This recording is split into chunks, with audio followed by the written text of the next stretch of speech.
All right. Well, good afternoon, everybody. We're glad that you have joined us. And this is our webinar on statewide leadership networks. We're going to start by doing the English portion, and then, of course, following immediately after this at 1:15, we will get on to the Spanish portion. Okay, so our slides went away. Sorry, Christina.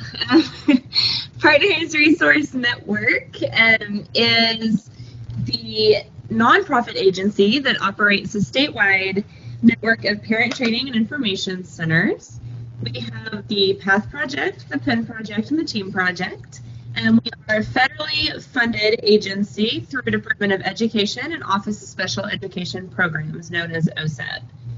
We provide parents with training, information, referrals, education, and one-on-one technical assistance in obtaining appropriate services for your child birth to 26 years of age.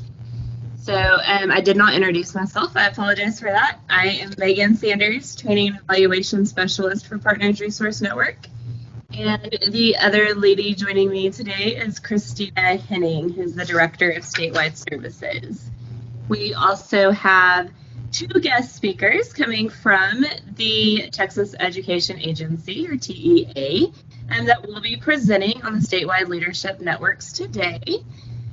Stephen Prater is the manager of the technical assistance team in the special education division at TEA. Before joining TEA, Stephen was a campus administrator, a licensed specialist in school psychology, and a teacher. He received his BA in math from Texas Tech University and his MA in school psychology from Texas State University. So welcome, Stephen. And then we have Daniela Licona. She is part of the technical assistance team in the special education division at TEA. She currently works with the Parent Coordination Network in SpedTex. Before joining TEA, Daniela was a parent support specialist and had a center for children with learning disabilities in Mexico. So, Stephen and Daniela, I will not take up any more time. I will pass that mic over to you to get started. All right, thank you very much.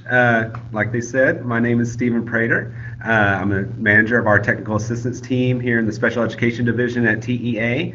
And so today I was going to provide some information for y'all about our statewide leadership network. So I know this is something, some people are very familiar with these and some people may have not have heard of these at all.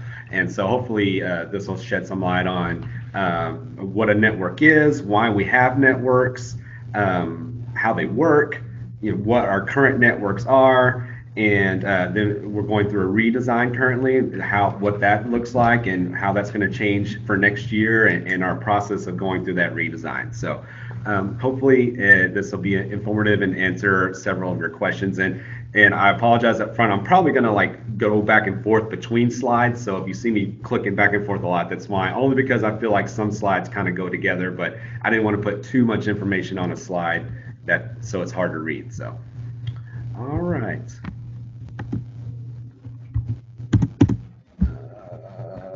Okay, I'm trying to click on it and it's not changing my slide. So let me try this. There we go. Got it. All right. So basically, what is a network? Or currently, we have some things called functions or projects. So that's what this slide's kind of talking about here.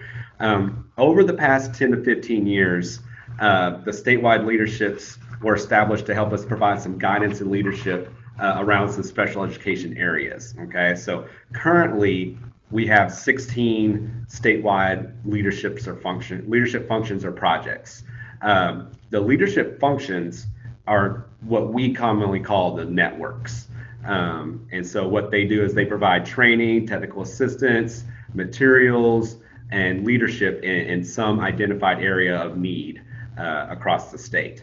Projects are things that serve more of a limited purpose. Some examples of projects would be like a conference. And in a minute, if this is not really making sense, I'm going to show you what our current ones are. So that'll make a little more sense.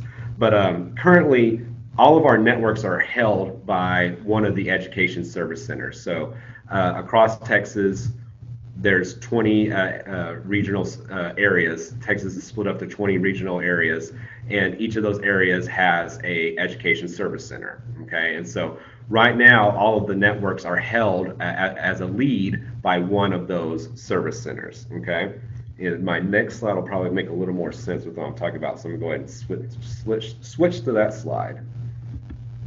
Okay, so you see this map on the right.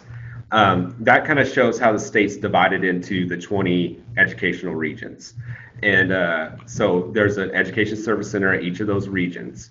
And so each education service center, ESC, whoever is the lead for that network lead, they're the ones that are responsible for establishing the network for that project or for that function.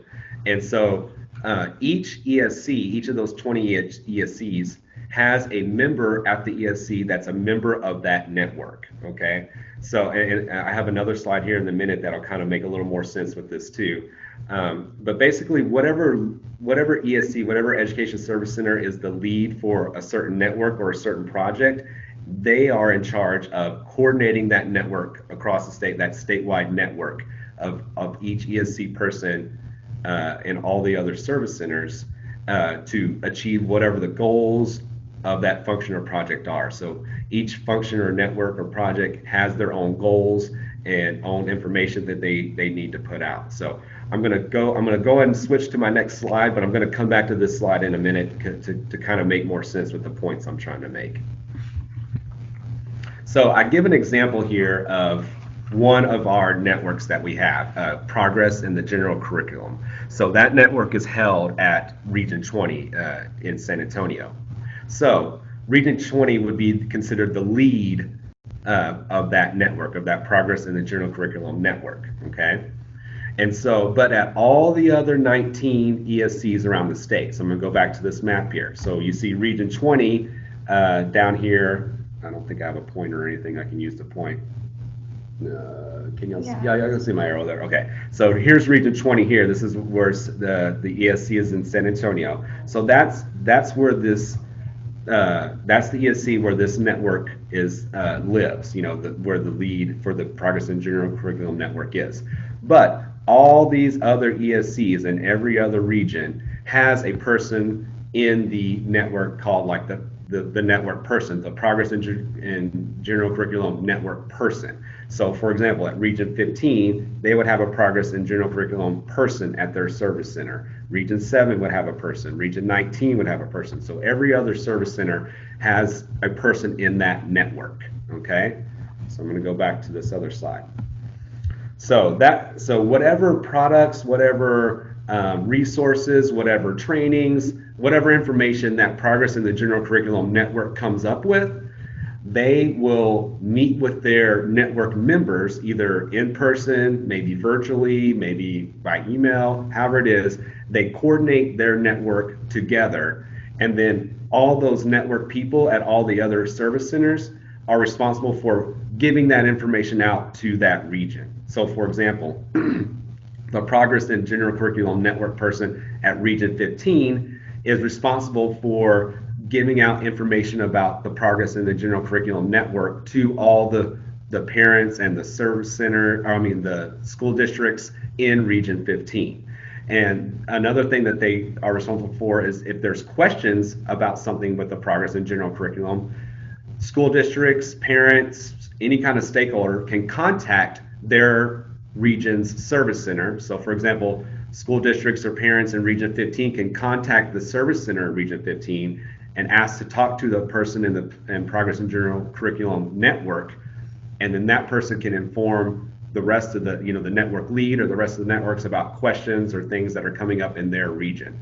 So this little graphic just kind of shows how we have a lead, which is Region 20, but they give information, they coordinate the rest of the network at all the other 19 service centers, and each of those network members at the other 19 service centers are responsible for giving out information in their region to their school districts, to their parents or other stakeholders.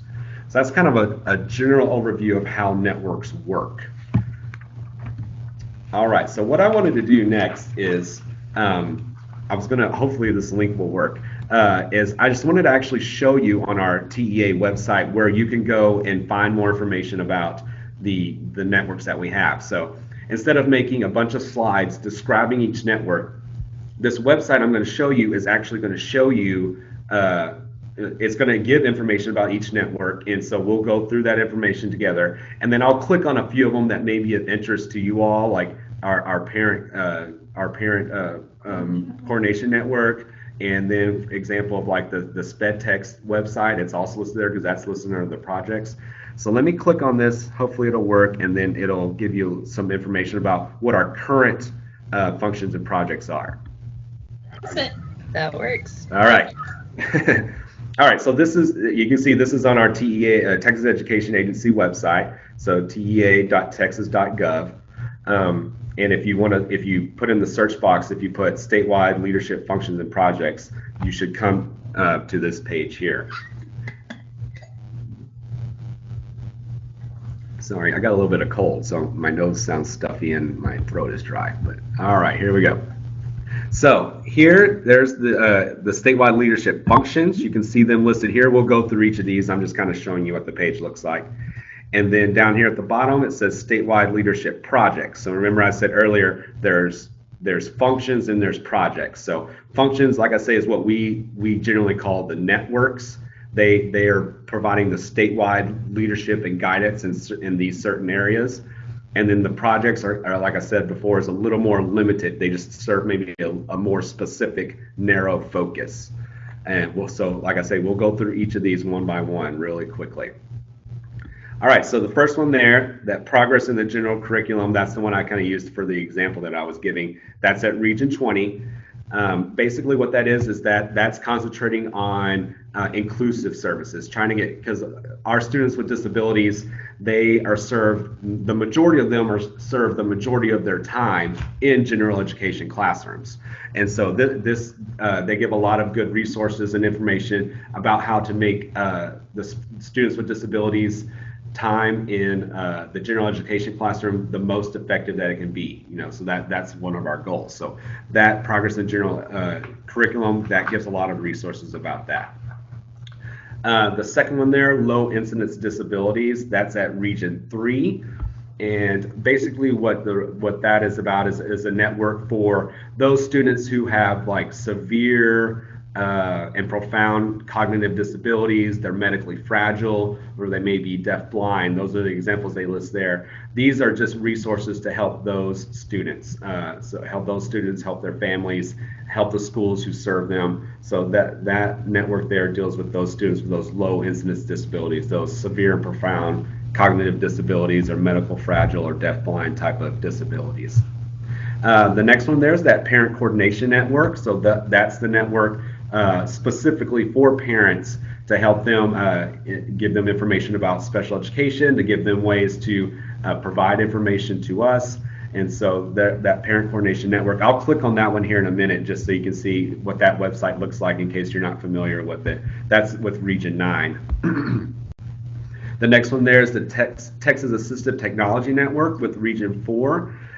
What that is basically giving information about students and how to use assistive technology services, devices that will help them progress in their curriculum as much as possible. So that can be anything from, students that may not have the ability to speak, devices that they use for communication, or maybe it's FM systems to help students who are deaf, hard of hearing,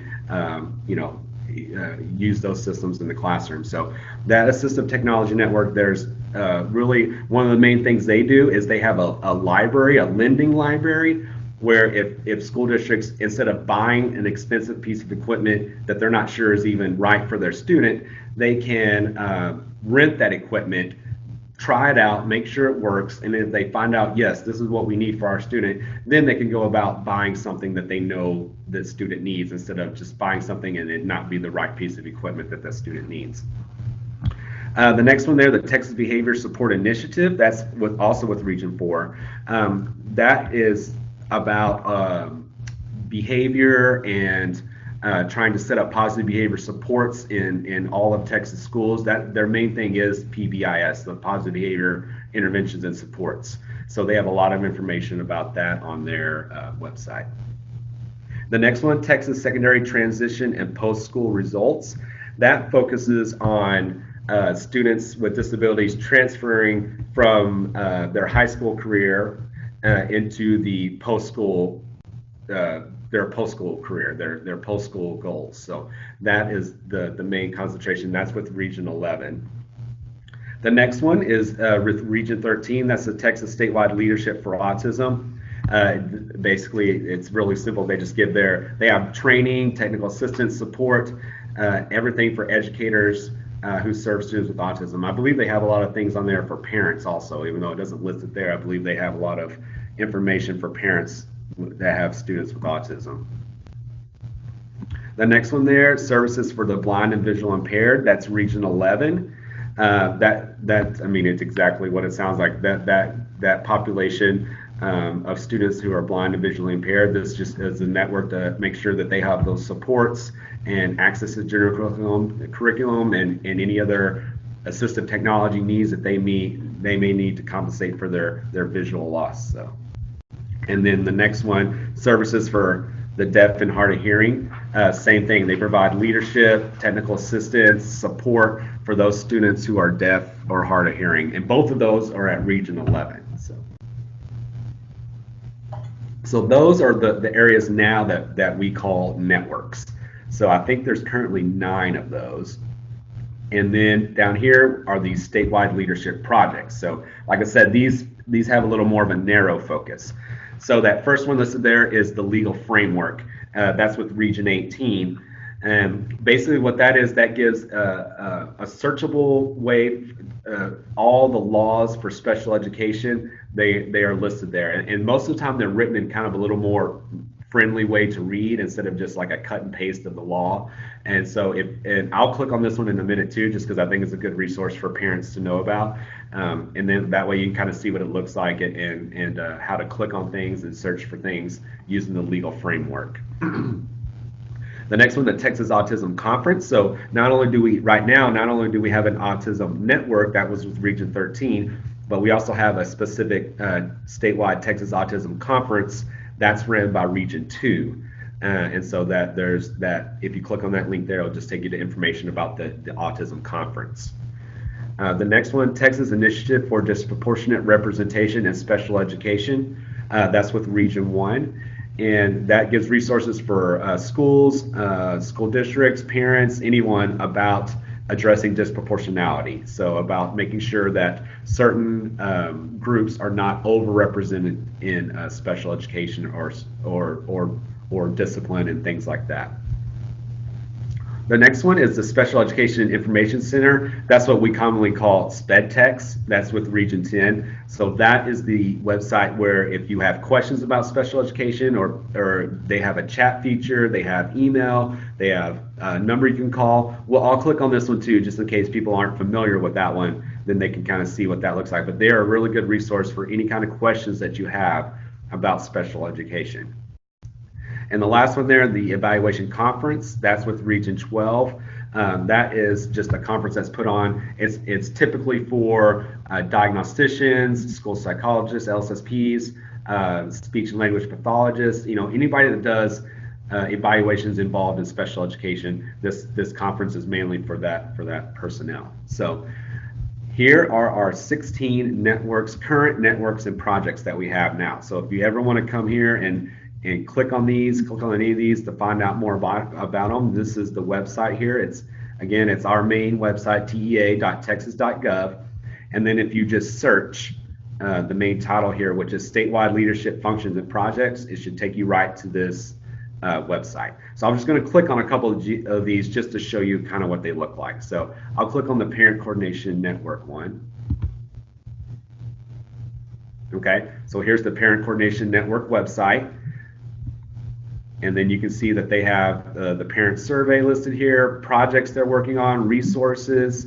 So if you've never visited this website, it may be a good one for you to start and just see what kind of information that they have here. So here they have links down here about Texas Project First, the Parent Academy, foster parents, reading strategies. So there's a lot of good information on this website for the Parent Coordination Network.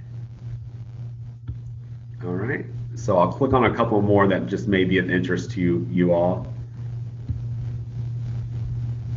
Here, I'll click on the legal framework here. So when you click on the legal framework, this will come up. And to search the legal framework, the main place to go is, it says enter your county district number. You don't have to worry about doing that. That's mainly for schools. Here in the middle, there's links about, transition services. There's a link to the Region 18 Service Center. And there's other publications over there on the right. There's a notice of procedural safeguards, the parent's guide to the ARD process, and then special education rules and regulations. So you can click on each of those. They have them in Spanish also. But if you want to do like a searchable, you will see the website where it's a searchable for all the laws about special education. You click on that continue button, and then you can see all the areas here. There's child find, there's evaluation, admission review and dismissal committee, and you can see all these links about this that you have to click on. Consent, discipline, administration, records. So all this is listed underneath this legal framework, where you can come and find out what you have questions about. For example, if you had questions about manifestation determination meetings, you would come over here, you could click on it, and it would take you to all the laws about manifestation and determination reading. So here on the left, they kind of make it a little more readable. They kind of summarize it in a better way. And then on the right, they give the citation where you can click on the actual law and see what the actual wording of the law says.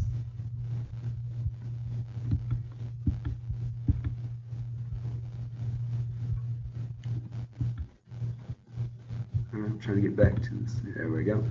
The next one, so the special education information, or this will be the other one I'll click on just so in case y'all aren't familiar with this one. So this is the SPED, this is going to be the SPED Text website. And you see here, they have resources up here, parent resources, educator resources. They have information about child find. They have FAQs over here. And then here's some other things that you can click on about workshops and trainings, newsletters, updates from SpedTex. And then so there's their number there that you can call them out if you want to talk to somebody. There's their email if you'd like to email them. I believe they have videos listed on here somewhere. That may be underneath the parent resources or educator corner. Let's see. Yeah, video gallery. So there's videos there that they have to help you. So if you've never visited this website, here's another a good one for y'all to have. All right. So that's just a really quick overview of what we currently have. And these are going to be good for the rest of this school year, but we are going to start going into a redesign, which is the next part that I'm going to be talking about in my PowerPoint here. So I'm going to unshare this just so I can start sharing my PowerPoint again.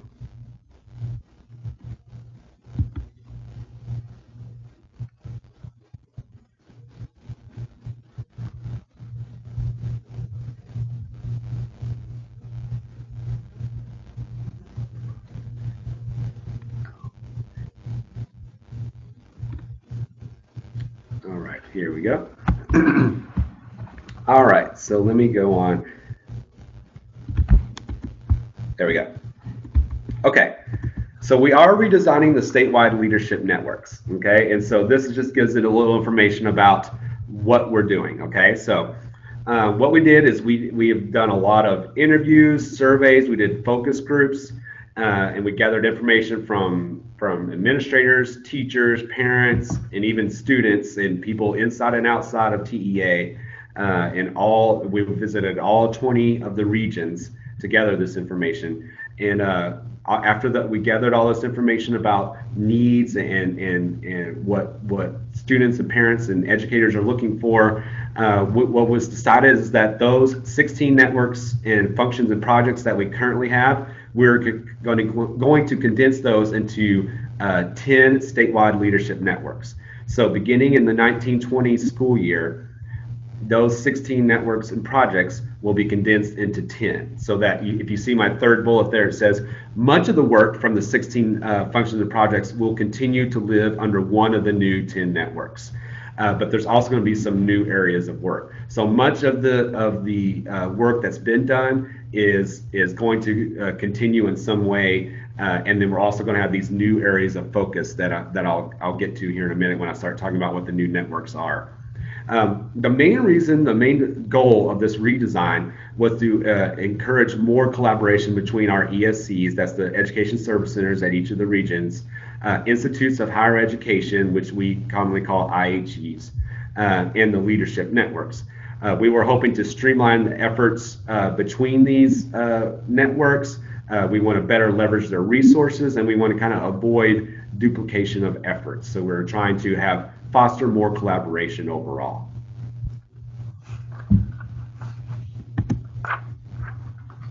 All right, so here's just a list of what the new leadership networks will be. Like I say, there's 10 of these, and we're going to do I'll give a little information about each of these, but here's what they are right here. So we're going to have a network called Child Find Evaluation and ARD Supports, School, Family, and Community Engagement, Inclusive Services and Practices for Improved Student Outcomes, Support for Students Identified with Autism Spectrum Disorder, Intervention Best Practices, supports for students with intensive needs, support for students with sensory impairments, support for students in small and rural LEAs. LEAs stands for local education agencies. That's basically school districts. Child-centered transitions, and support for students with multiple exceptionalities and multiple needs. So on my next slides, I'm going to kind of go into a little bit of information about each of these new networks.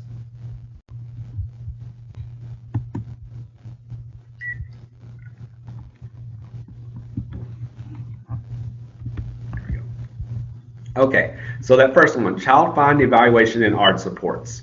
The main goal for this one is to increase, well, it has two main goals. Increase the capacity in LEAs to do child find practices, so to effectively locate, evaluate children who may have a disability, who may need special education services. And the other one is to improve the efficiency and transparency and the understanding of ARD processes. And just so I know we mostly have parents or parent groups maybe on the line, and just so you know, a lot of these are going to say, specific resources that they're developing for parents, but even if it doesn't say something about parents specifically, one of the goals is to make parent-friendly materials for each of these networks. And even if there's, but whatever materials are out there, even if they're not specifically for parents, parents will be able to access any of these materials. So all of this information is not just for service centers, it's not just for school districts, it's for parents and any other stakeholder that wants to access this information. And so the next one, School, Family, and Community Engagement, that is kind of our one. You remember the one we have now, the Parent Coordination Network, is going to be very similar to this School, Family, and Community Engagement. So we were just trying to bring in communities with this. So saying we're trying to bring communities, schools, families all together to provide resources and information for them.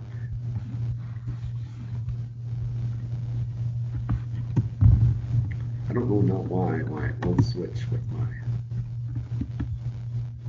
spacebar. There we go. All right.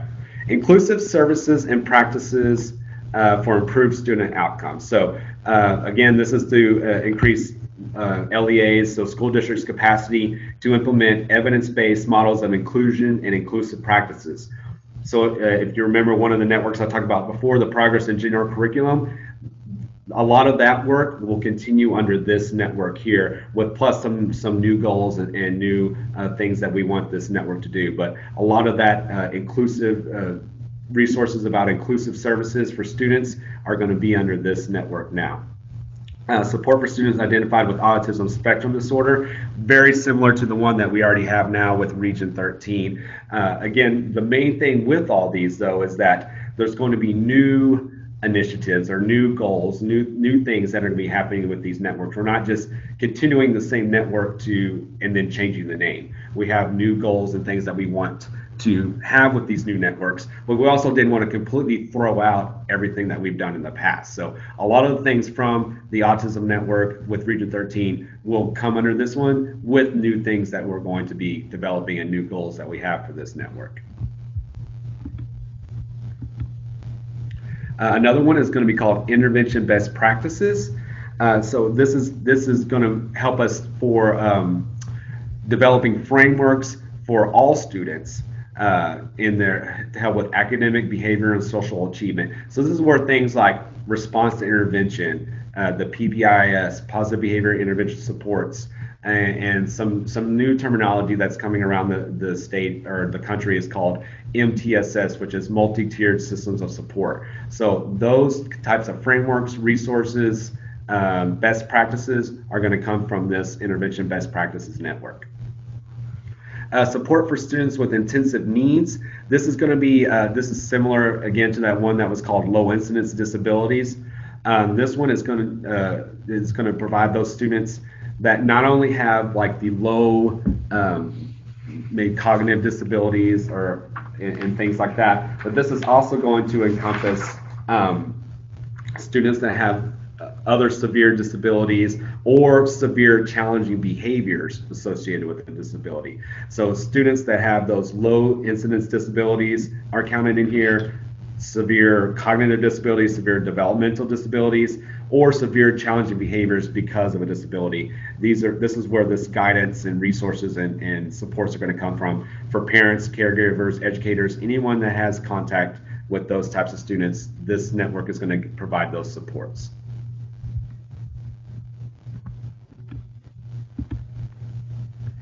If you see this next one, students with sensory impairments, if you remember from before, we actually have two different networks now. We have the network for students who have blind or visual impairment, and we also have the network for students who are deaf or hard of hearing. This network is kind of combining both of those networks together, and also just any other student who may have impairments, sensory impairments, maybe not specifically because of blind and visual impairment or deaf or hard of hearing, but any kind of sensory impairment because of their disability will be served under this supports for students with sensory impairments. The support for students in small and rural LEAs, this is one of those that is going to have a lot of new work. So this is not something that we already had a network for, that a lot of work is maybe coming underneath. This is something that from our surveys, our focus groups, this is something that came up as a big need across the state. So what this is going to be is making sure those school districts that are small or maybe are in rural areas. So small could mean they are in a big area, but maybe it's a group of charter schools that are in Houston, but maybe they all are under one type of shared service agreement. That's still small, even though they may be in a city like Houston. They may not have all the resources like a Houston ISD would have. So all those they're just trying to make those resources and things more equitable for those small and rural LEAs, such as those big districts like Austin and Houston and Dallas and things like that.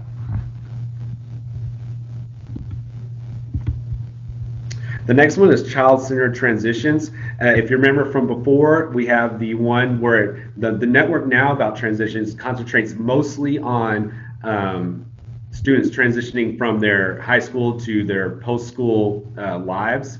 This one is talking about transitions not only from school to after school, but also all those transitions that happen during school. Like, for example, students who may be in preschool transferring into kindergarten, PPCD programs transferring into their regular or their general education programs or their schools. So it's not only transitions from out of school or from high school to out of school, but all those transitions that happen during the child's education life.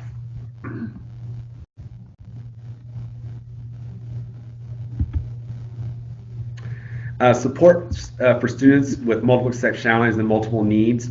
What we're talking about here is those students that have may have multiple disabilities, or maybe they're a student with they're a gifted and talented student. They're qualified as a gifted student who also may have a disability. Or we're talking about students who may be English learners who also have a disability. And this is also going to include some of those students who may be in high mobility situations, students that may be that are connected to military families that may move around a lot. So this network is addressing the needs of those types of students. So students who may have giftedness, English learners, or multiple disabilities together. and also those students who may be in a mobility, being moving around from school to school, and how to serve those students better.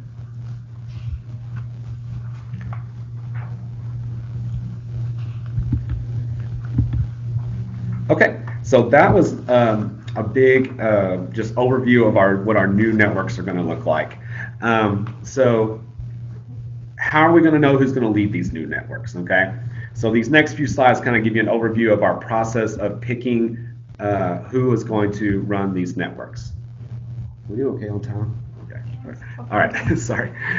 So what we did, there was a competitive grant process, and what we did in that is we had a request for letters of interest that described what the networks were, what we wanted from the networks, and the goals that we wanted. This was posted publicly. And so what happened is that service centers, ESCs, and institutes of higher education, the IHEs, they could submit proposals describing how the activities that they would do to meet those goals that we set up. And then what we did is we had a group of external and internal reviewers. We reviewed all the proposals internally, and then we had a group of external reviewers review the proposals, and then they scored them independently. The internal people scored them, and the external people scored them, and we compared all the scores for each network, each proposal for each network. So in most cases, the grant will be awarded to the ESC or the IHE that had the highest scores from the internal and external reviewers. And so right now we actually have gone through that whole process, and right now we're in negotiations with ESCs or IHEs who we have selected to potentially lead those networks. Right now we're in negotiations about what the final goals are going to look like, what metrics are we going to have to measure those goals, what are the activities that we want them to do, and budgets for those networks. So right now we're in negotiations with most of our networks about with who we selected, the ESC or the IHE selected to lead those networks. So it's actually not official and final until after these negotiations are done. So right now we're still in the middle of these negotiations. But after those negotiations are done and we agree with them, then that service center or that university IHE will be the official lead for that network beginning in the 1920 school year. So in a few cases, we may not award a grant. So all those that we picked from before that I was talking about in the first bullet, those will be awarded as grants. If we did not pick one of the proposals that were sent in for one of the networks, then that grant is going to be turned into a contract. And so the contract is going to be posted in a request for proposal. So what this is going to do is it's just going to allow for other service centers or the same service centers can reapply. But in the request for proposals, we're more specific about what we want. Grants are a little more lenient about the information we put out there. In the contract, we are more specific about what we want the proposal to look like. So ESCs, IHEs, and other for and nonprofit organizations can now send in proposals, or once those are posted, they can send in proposals for those networks that we did not choose to go forward with as a grant. All right, and so I think this is my last slide here. So if you want more information about the new statewide leadership networks, you can click on this website here, and the tea.texas.gov/TexasSped.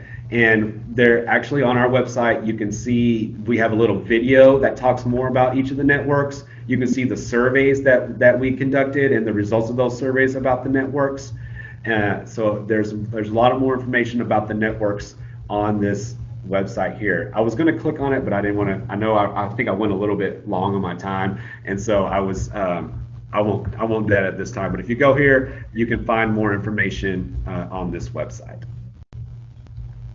All right. Well, thank you, Stephen. Thank you. So we are going to do a portion of Q&A right now, and these are questions that were submitted when we did the call for questions for this webinar. just as a quick reminder to everybody, we do ask for questions for each webinar that's upcoming. So if you have a question on something that was covered today, or if you have something that applies to any of the workshops that we have scheduled currently with TEA, go ahead and submit those to us, and we will get them added into our Q&A. So are you guys ready? Sure. All right, so first question, are parents included in the statewide leadership networks? And if so, how do parents join the network? Okay, so I think that question would have been, I think that question would have been more clear after the presentation, but so hopefully it's clear now. So the networks are not really something that parents can join or people can join. So what the networks is referring to is that lead service center, the lead of that network, and then the 19 other people in all the service centers throughout the state. So that's what we mean by network. So it's not just something somebody can just join. But like I said before, each of the networks will have resources for parents. Parents can access and contact their all that information. And if they want to contact the network representative at their service center, they can call up their service center, ask to speak to that network representative, and talk to those people specifically to give their input, to ask questions, or whatever. So while parents can't specifically join the networks, they definitely have access to all the resources, and they have access to the people of those networks. All right, very good. What professional organizations, advocacy groups, or other stakeholder groups are partnering with TEA for the statewide leadership networks? Mm-hmm. So this one's the one, it's going to be a very unsatisfying answer, only because the grantees and vendors who submitted proposals, in their proposals, they talked about who they would want to partner with to achieve their goals. But since those things are not finalized yet, and we can't, say specifically who these people are, but each ESC or university or organization that submitted proposals also submitted in their proposal who they wanted to work with, why they wanted to work with these people, why they were experts in the field in this area. And so after the networks are finalized, then we can make it a little more clear about who's the leader of that network, and then who are the people that may be partnering with the lead of the network. Okay, and so then we have, what is the status of Network 10, the multiple exceptionalities and multiple needs? Mm-hmm. So that's one of the ones that we're in negotiations with currently.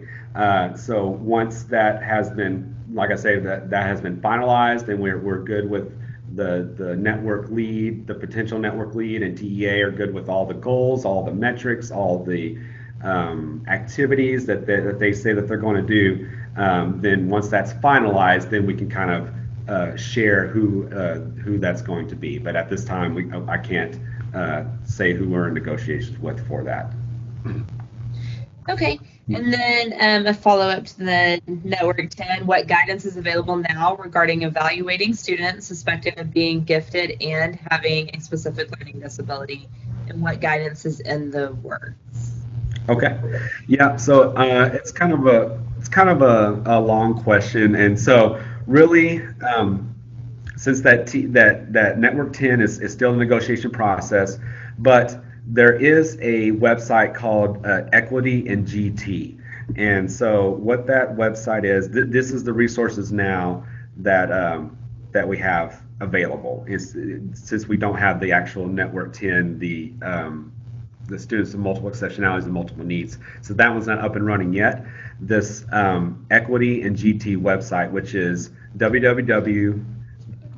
Okay, so I think somebody put it in the chat. It's www.gtequity.org. There's a section devoted to the identification assessment of students with 2E, twice exceptional students. And then there's also, I think there's on that website they have a lot of resources, but there is a specific part about twice exceptional students that are gifted and have a disability. That's what I mean by twice exceptional. So there's no specific statewide guidance regarding the process yet, but the GT Equity site notes that there should be district guidelines that incorporate flexible gifted and talented and special education assessment and identification procedures that should be individualized for each student. So your district should have guidelines to help with students that are gifted and have a disability. But that website will have more, and hopefully when our Network 10 is up and running, they will have a lot more information also. There is also a general flow chart about the identification of twice exceptional students, and it's on that gtequity.org website. So if you search for it says assessment identification flow chart, and that'll help you. That could be something that will help you also with those students. And so as far as like what's guidance is in the works, it's the Network 10 that's going to be charged with developing all that evidence-based guidance, evaluation process for students with disabilities who are also gifted and talented, who are also English language learners. So that's how we identified this as a need. We knew it was something that wasn't really addressed that well in the state, and that's why it wanted to be one of the networks one of the newer networks where can address these issues. Okay, can you describe the partnerships in place between state, regional, and local levels concerned with adequate identification and programming for twice exceptional students? Yeah, so right now it's really that Texas Associated for the Gifted and Talented. It's that txgifted.org, and they have a conference called the Gifted Plus Conference. And so if you go to their website and they have information about their Gifted Plus conference there, I believe it's coming up in June is the next time the conference is. I think it's in San Antonio. And so that would be the main place for educators, parents, and to collaborate about the students that are twice exceptional, students with gifted and talented and that have a learning disability. Okay, great. I'm getting a little bit of feedback, but I don't know why. Okay. All right, about that. What action plan does TEA have to improve inclusive education practices within the state? And we know that all kids learn better in inclusive environments, but there are school districts that still have special education campuses. So if you remember, the network that we currently have that would give resources about inclusive services would be that project in the general curriculum. So if school districts or parents want to know more about those resources and things that are available, you can go to that TEA website and then click on the Progress in General Curriculum Network, and that'll take you to their website where you can see what kind of things they have available currently. And then, like I say, when we do our redesign, we have that new inclusive services and practices for improved student outcomes that will continue a lot of that work that the Progress in General Curriculum has done. And then also, like I say, we'll have new goals, new initiatives, new things that we're wanting them to develop.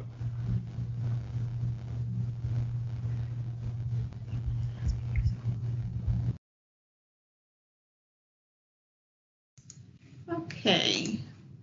We're obviously having some microphone issues with Megan, so I'm going to take over. Let me see. I can get my screen up.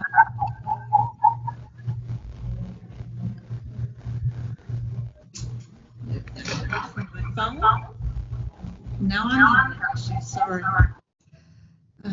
I submitted 2 special education related questions to TEA at the following email address this past fall, which is the specialeducation@tea.texas.gov. I never received a response. How can I contact TEA with questions related to special education and receive a response? All right, so sorry if there's an echo from me. I don't know. I don't know if it's on my end or not, but hopefully it won't keep going. So, I mean, I apologize if you sent in questions to that email address and never got a response. We have 2 email addresses, but I believe they go to the same email box. And so that one that the person is talking about, special education at tea.texas.gov. And then we have another one. The one listed on our website specifically is called sped@tea.texas.gov. So SPED at tea.texas.gov. That's the one listed on our website. But again, I think the other one should have worked also. But so just in case, if you want to send us a question, maybe send it to that sped@tea.texas.gov email box. And we have people that monitor that email box, and they look and see what the question is about, and then they filter it to the right person. So whoever would be the best person to answer that question. And so we really do try to make an effort to answer those questions and to respond to schools and parents and who gives us questions through there. But if that happens again, if you send an email and you're not getting a response for whatever reason, feel free to always call our main number in the special education division. So our main number is 512-463-9414. So one more time, that's 512-463-9414. And if you call that number, and then you can say what your issue is, and again, and our receptionist, whoever answers the phone, can kind of filter your call to the right person. And hopefully, you can get your question answered that way. So again, I apologize if you never got your question answered, but try us again. We really do try to make a good effort to answer all the questions we get by email or by voicemail or by phone. Okay, great. So when will the implementation of the strategic plan begin, and how can parents report current violations? Okay. And so the strategic plan has already started, actually. Like we've already been doing things, and actually we had to, in January, very recently, we had to submit information to the Office of Special Education Programs. That's the federal government for special education programs, about things that we've done so far. So we had to submit a document saying, here are the things we've done, here are the things we're still going to do. And they're actually planning on coming to visit again sometime here in early 2019. We still don't know exactly when that is, but they're supposed to come again, and again for us to talk with them about things we're done, things that we're doing, and I think they're going to do some more visits around the state to see how things are going. So, but if you go to our website, our Texas SPED website, which is tea.texas.gov/Texas SPED. It's that same website that I had put up earlier. If you go there, you can find more information about things that we've done. You can look at the strategic plan and get more information there about things that we've done and things that we are going to still do here in the future. And as far as violations, anytime you feel that there's been a violation against a special education law, for sure you can submit a complaint to TEA. You don't have to wait, for anything. You can do that now, and you can do it in the past, and you can do it in the future. So the way you can submit a complaint is go to the TEA website, the main TEA website, and in the search box, type the word complaints, and then it should bring up our webpage. And there's several different types of complaints that you can actually file. And so look, it'll list them all on that web page. So just look and see which one fits what your need would be, and then click on the link there for that type of complaint and submit a complaint to TEA about whatever violation you see. Okay. And we did put those links in the chat box. Okay, good deal. So last question. What is TEA doing to ensure that they are receiving parent feedback during the implementation of the special education strategic plan? Mm-hmm. Well, you can always send just emails or phone calls to what we already talked about. So the SPED at tea.texas.gov email address. You can call us here just at the main number, and you can get feedback that way. But some more specific ways that we're going to, if you go to that Texas SPED website, the tea.texas.gov/Texas SPED, if you go to that website, you should see on there's a stakeholder engagement plan. Okay, and so if you click on that stakeholder engagement plan, it outlines what we're planning to do this year and in the future to gather feedback from people. So there's things listed on there. There's focus groups listed on there. There's surveys that we're planning on putting out. It talks about webinars and virtual ways that we're going to have stakeholders give feedback. It lists all the committees that we're planning on meeting with. It talks about parent engagement volunteers. Those are people out in a community that's going to give feedback to about their community to TEA. I know I'm missing some things, but that stakeholder engagement plan outlines all the things that we're planning on doing here pretty in the near future and beyond to help gather feedback from not only parents but all stakeholders about the strategic plan and just special education overall, and seeing how we can continue to make improvements.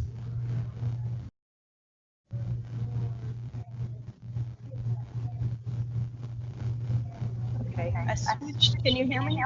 Uh-huh. Okay, I switched to my headphones to see if I could get rid of the feedback. Okay. Sorry. Okay, so that was our last question. Thank you so much for joining us today. Yeah, no problem.